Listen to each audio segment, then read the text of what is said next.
ans.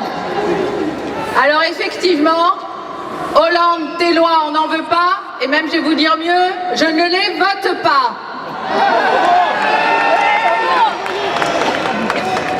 J'aurais jamais imaginé prendre la parole devant une foule aussi impressionnante et avec la Tour Eiffel en toile de fond.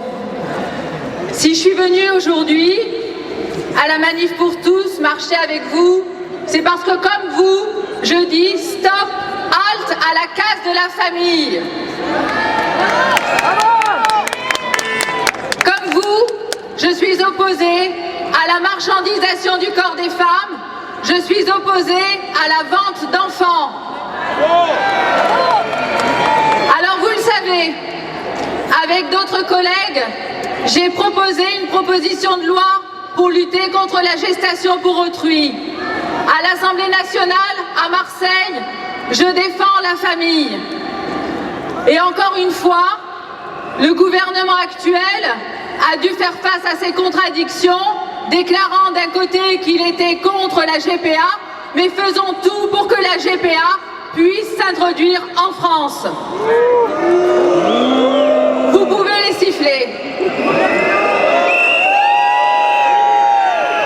Comment peut-on tenir un discours soi-disant ferme contre la gestation pour autrui sur notre territoire et fermer les yeux sur nos concitoyens qui ont recours à l'étranger? Quelle duplicité, quelle lâcheté!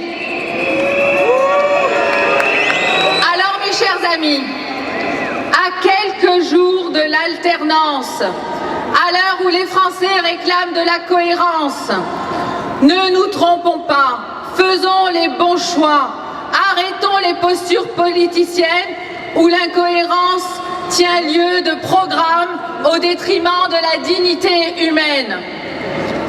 Parce qu'il s'agit bien de dignité humaine. Tous mes collègues vous ont parlé de dignité humaine, mais moi je vais vous parler de business, je vais vous parler d'argent, je vais vous parler d'affaires, parce que c'est de ça dont il s'agit pour la gestation pour autrui. Un enfant ou l'allocation du corps des femmes dans les pays de l'Est, c'est à peu près 10 000 €. Aux États-Unis, 100 000. Est-ce là la société que nous voulons? La société où la location du corps est tarifée et où les enfants se commandent, se fabriquent et s'achètent.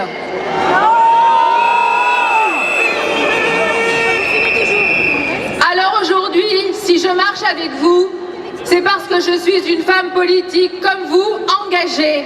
Engagée pour la France, engagée pour une société meilleure. Je marche aussi avec vous parce que je soutiens un homme qui a des convictions, qui n'ont pas bougé d'un pouce. Après le vote de la loi Taubira, il l'a combattu. Il a immédiatement indiqué que s'il avait la charge de la présidence de la République, il proposerait au Parlement de revoir le droit sur la filiation. Et ce matin, il a même indiqué qu'il prendrait la tête d'un mouvement européen pour parler de la gestation pour autrui et faire en sorte que non seulement on change de regard sur la marchandisation du corps des femmes, mais qu'en plus on arrive concrètement à faire en sorte qu'en France et en Europe, cela ne se reproduise pas, qu'on ne le favorise pas et qu'on ne soit pas hypocrite. Vous l'avez reconnu, cet homme, c'est François Fillon.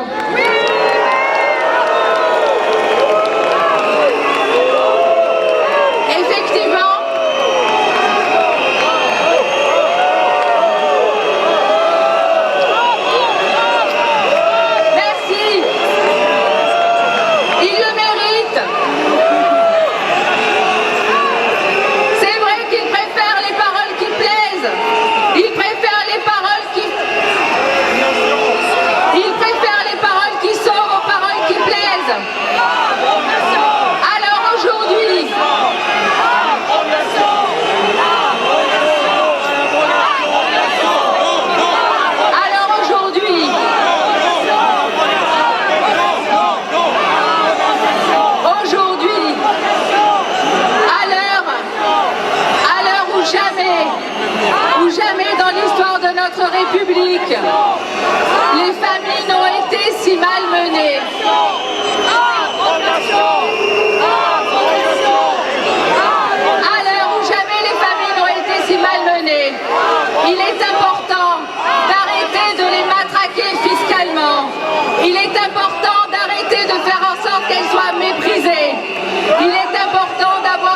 engagement ferme pour l'adoption, contre la gestation pour autrui.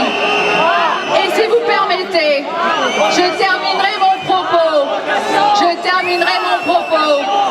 en vous demandant de mettre votre énergie et vos convictions au moment où nous faisons des choix extrêmement importants pour la France, pour nos familles, pour notre avenir.